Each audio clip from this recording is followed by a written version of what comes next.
Mga sangkay o mga kawaraynon, ayan, Big Samar, nagbabahagi lang po sa inyo. Sana itong araw na ito, meron po tayong matutunan para bukas sa mga kanilang pupuntahan. Ayan, bilang kasamahan sa industriya, ito kailangan ko lang i-share sa inyo. Kung sino man ay makakatanggap ng biyaya na ibibigay sa inyo, sana pasalamatan natin po sila.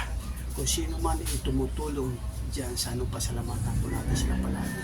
Unang-una, kailangan pag nagbibigay sila ng instruction, kailangan sundin po natin na mailagay po yung ating mga sarili ng tama at unang-una at mapakinggan po natin sa lahat ng mensahe para sa atin. At least ako bilang isang kasama nyo sa industriya, pinapahagi ko lang po sa inyo na mayroon po tayong matutunan. Kasi unang-una, lahat ng mga hindi na umabot doon sa kanilang pinuntahan, hindi na po tayo makakarating doon sa event na para bukas na gaganapin.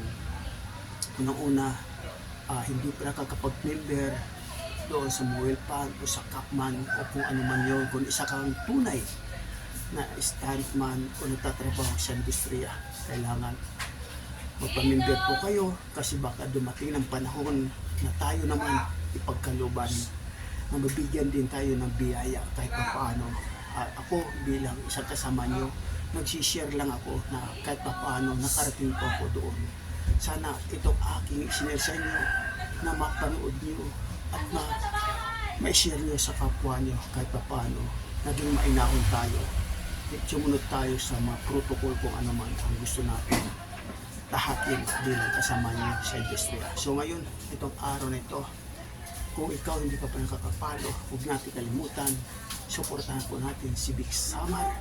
Nagsasabi, kung ikaw sulit na stuntman, huwag kalimutan, Big Samar. Nagsasabi, maraming salamat po sa iyo.